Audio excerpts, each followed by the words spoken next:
Hi guys, it's Sophie. So I'm going to be doing a book haul with you today.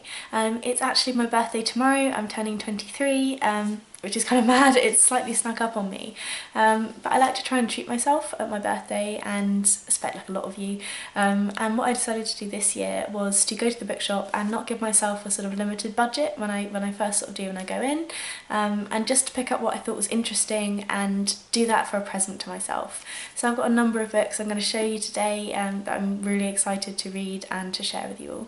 So the first one is one that's been knocking around for a while, and it has sort of piqued my interest again and again when I've seen it. But it's a graphic novel, and it's quite an expensive graphic novel, and I just couldn't justify it to myself. So when I went in, I thought I'll see if it's there and see if I can treat myself to it. So the book is The Gigantic Beard That Was Evil by Stephen Collins. And this is obviously a very large format graphic novel, and it's all in black and white. Let's show you the sort of art style there. And it has a variety of size of sort of panels. Some of them are very small, some of them are very large. But I've seen this one literally for ages and just thought it sounded cool. It's about a man whose beard begins to grow and begin to sort of take over this town that I believe is called Here. And it's about them sort of criminalising his beard growth and trying to protect themselves from it. So it just sounds like great fun. I think it's a slight sort of social commentary as well, so we'll see how that pans out. But really looking forward to getting into this one. Okay, so the next books are kind of a little bit of a mixed match of things, and the first one is I Call Myself a Feminist, written by a huge variety of authors. It is 25 women who are under the age of 30 years old, and this is one of Jean's Bookish Thoughts feminist orchestra book picks, and I am hoping to try and work my way through those books alongside everyone else. I think it's a great sort of great fun thing to try and do, to read some books together and to explore the ideas inside them together. But this book, I believe, has essays on a number of different topics and some quite different voices in there, which I like. I like to see a little bit of diversity in the kinds of feminism that I'm reading. It also fulfills my Read a Collection of Essays challenge for the Read Harder this year. So that's good, double whammy. And it's a gorgeous book. I mean, it's absolutely beautiful, isn't it? The sort of red really pops on the side and on the cover. So we'll see what I think of this one, and I'll be sure to share my thoughts with you when I finish this one. And the next one I haven't seen anywhere, but it just sounded really intriguing, and it's Seeing by Jose Saramago. Don't know if that's right, but feel free to correct me if that's not how it's said. So this is a book that's on a really different topic, and just immediately as soon as I saw it I knew I had to read it. So essentially there is an election going on. It's election season. And people are going in and they're casting their votes, and they come to count the votes up at the end of polling. And there's a bit of a problem because 75% of these ballots are blank, so people have gone in intentionally and put down nothing. So the government think, well, we can't have this, we can't have next to no votes. We have to do a recount. So they recall everyone and they ask for that second round of voting. But this time the votes are 85% blank, and it's about the crisis that the government finds itself in and sort of what happens to politics if we object, if we decide we don't want to put our thoughts forward at all and sort of blank them out almost. So completely different to anything I've read before. I believe it's a sort of novel rather than sort of short stories. I believe it's one piece, but I've not heard about this book or about the author before, so just hopefully it's good. He does seem to have another sort of few books on really interesting issues as well, so if I do enjoy the writing style, I'll certainly be trying to figure out more about this author and about what sort of messages his books have.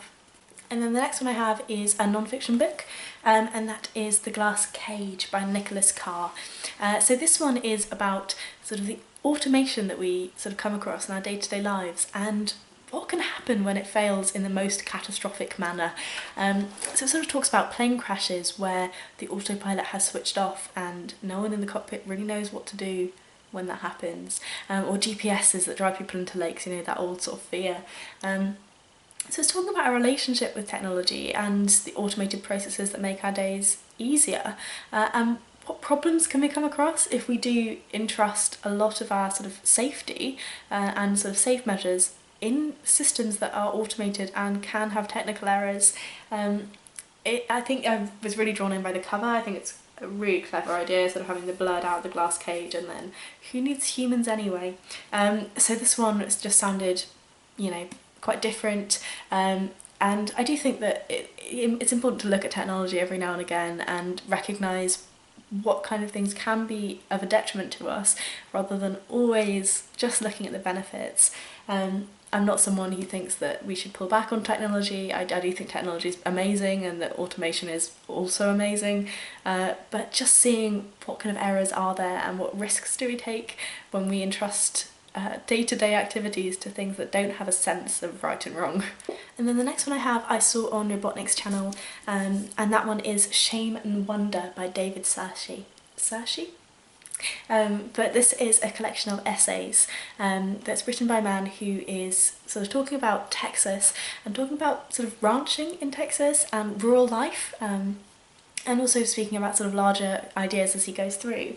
But this one, just aside from being gorgeous, really interested me because I grew up in a rural background myself. I've always been surrounded by sort of farming and sort of veterinary professions. Well, there's been a lot of impact in my local community on agriculture and sort of farming as a whole. So I wanted to see what kind of differences there are in the characters and the way that this is portrayed in a US setting compared to a UK setting, and hopefully the essays themselves are good, as well as the book being gorgeous. But I will let you know my thoughts on this one once I've had a chance to read through it, and if I can I'll try and compare a little bit about what I know about the UK systems to the US systems that we'll see in this book. And then the last one is one that, again, I haven't seen anywhere, but it just sounded interesting to me, and it is The Bear by Claire Cameron. So this is a story that I believe is based on a true story of a bear attack, in which a family goes camping in the Canadian wilderness, and in the middle of the night a bear comes across their camp and sort of savages the family. So dark stuff, maybe not your kind of thing if you don't like darker literature, but if you are watching my channel then I expect you might have an interest in topics such as this. But it's a fictionalisation of that account, and the author has sort of used artistic licence and added children to the mix. And this is where I was particularly interested by the novel, because it's told through the eyes of the 5-year-old daughter of this family, and about her trying to figure out what on earth is happening and where her family are and what has gone on when she's completely cut off from society. So obviously, you know, my kind of thing, I like darker literature, and it should be quite an easy read, I think. The language is obviously quite simplistic, but the text is also massive. So I expect I'll curl up with this one in an afternoon and scare myself silly, thinking bears are going to come and eat me. So these are the books that I've got myself for my birthday. I'm actually going to go into the city tomorrow, and I'm going to do a little bit of sort of day to myself and maybe pick up a couple more books. So if I do, I'll show you what they are, but for now they're heavy enough that it hurts, so I'm wishing myself an ever so happy birthday for tomorrow. I hope that you've all had a really nice day. I hope that you're looking forward to your weekend and that you have some wonderful plans, and I will see you soon in my next video. Alright, bye bye.